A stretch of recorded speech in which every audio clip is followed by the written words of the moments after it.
base. So if you don't have a base, you have this. Basically, that's the gist. And each one of these might vary a little bit, so I'm going to also post a link to at least mine, which is an 05. I'm going to probably share at this point the wiring diagram so you guys can see which wire. But essentially what you guys are going to need is you can either do this two ways. You can either solder this or you can crimp it. I decided to crimp it because it's quicker for me. I can solder too. I have all my soldering stuff here, but I got this brand new, so I was like, well, let me give this a shot. So fuck it. Anyway, so you guys can either get switch is very important. Don't cheap out on your switch, please. This is a pretty good brand. It's a heavy duty rocker switch. It's a single post, single throw, I guess is what it is. And the important part, I got two of them in case if you wanted to see which one. You can use either or. This is basically one of those airplane looking switches, and you can get these with the little hoods also. The important part is, let me show you on this. This is the one that I'm going to use. I printed this TCS label to put it on here. But the important part is right there is the voltage and amperage that this can hold. So I got a 20 amp, 120 volt, 125 volt AC switch. It's fairly robust. It has really good reviews. I consulted with my dad, who is an electrician, and he said that this will be perfectly fine because the module runs 12 volts. So essentially you just want something that's not going to overheat, and these two switches are pretty much not going to overheat. If you want, I'll post the links on the description if you guys want to check it out. I also got like a $6 kit of 16 gauge wire. Nothing crazy, just automotive threaded copper wire. And I got this kit for like 16 bucks on Amazon. I needed this anyway, so I decided to test it out for this little project.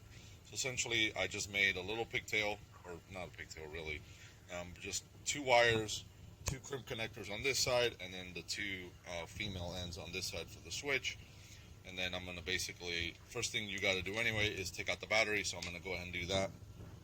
And then I'm going to go ahead and start taking the center console off.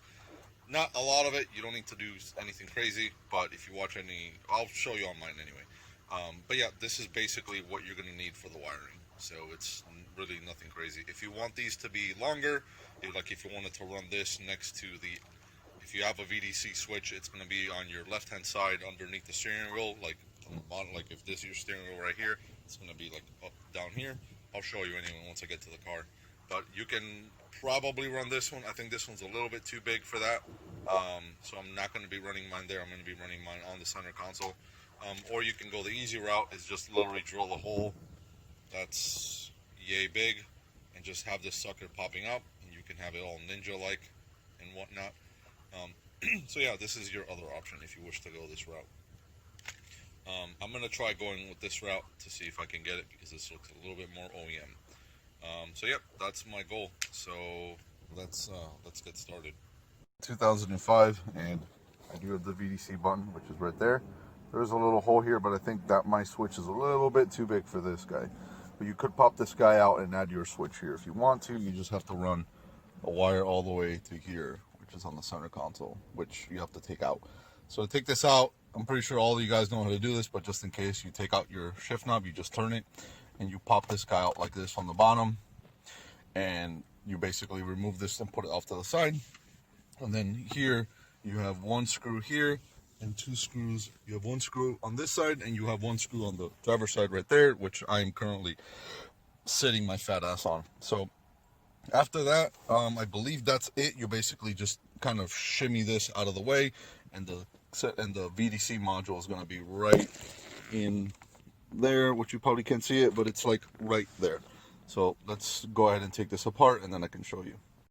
So here's what I did, guys. So my 350Z doesn't have any seat warmers or seat adjusters. It's all mechanical. So when you take this piece off, on the bottom there's going to be 4 screws, 1 2 3 4, and this piece along with this little piece that goes underneath, it's like a little cradle, is going to come out. So after you take this piece out, you're going to be left with basically this piece, which I already cut. So this piece used to be like that. So to accommodate the switch, I basically measured the width of my switch and the width that it was going to take up on this platform. Basically, I would put this back and put the switch like so, and that's how it's going to sit. So I'm going to go ahead, now that this is done and I have this pretty much wired, it's literally sits flush. If I clip it in, it's just kind of a pain in the ass to take out, but I wanted to show you guys what it looks like. So once this guy's in, I'm going to go ahead and I already took out the wires. I'm going to go ahead right now and disconnect the battery and basically splice this into the harness, which is going to be the orange cable. I'm going to connect it to the 12 volts, and that's it. And then basically once I run these two wires, I can plug it into the switch, put this back together, and we're done. Since you guys are now looking at this, it might be easier to show you, but right here's the whole cigarette ashtray thing. Excuse, all this is really dirty, but essentially if you flip this over, right here there's a little cubby which you can't see, but I believe that these switches might be able to fit perfectly flush right here if you basically flip this over. I have a bunch of shit in here I don't want to come out, but if you flip this over right here, there's possibility either for you to drill it on the bottom, which I am not sure if that's going to work, or you drill a hole right here and you do it that way. I mean, you can drill a hole literally anywhere. I've seen people put it here on the sides or on this side, or hell, even here they'll literally drill a hole here. Or if you have a cubby that doesn't have anything, you can drill a small hole right here and basically plug it inside. That way, in order to disconnect it, you have to open up the outside cubby right here and basically just pop this open and flick a switch and pop this back in, and you're gold. I wanted it a little bit more OEM. I might get a little icon for this, but this is just so I know what it is for now. But that's it. So the other thing I'm going to do right now is I'm going to just orient it to make sure that I know. I think the video cut out. Anyway, once I put this, just make sure you check the orientation with a voltmeter, or just freaking change the label, whatever you want. But just keep that in mind when you're doing it, and that's it. So I'm going to go ahead and run the wires now, and I'll put this back together. So I have all this. This is the inside. Essentially, in my car, which is an 05 performance model, the 12 volt is the orange wire. On some it can change, so I would highly advise you guys to check your factory service manual, which hopefully you guys have downloaded as a PDF, in order to get the correct wire that you want to cut. So with that said, I'm going to go ahead and splice my two wires in and start tucking this stuff in. Alright guys, so first thing you got to do after you put your battery and everything back together, this is not still bolted in, I'm just testing it. Essentially you have the button right there, that's still connected, everything's hooked up, and as you can see there's nothing on there. So now when I flick the switch,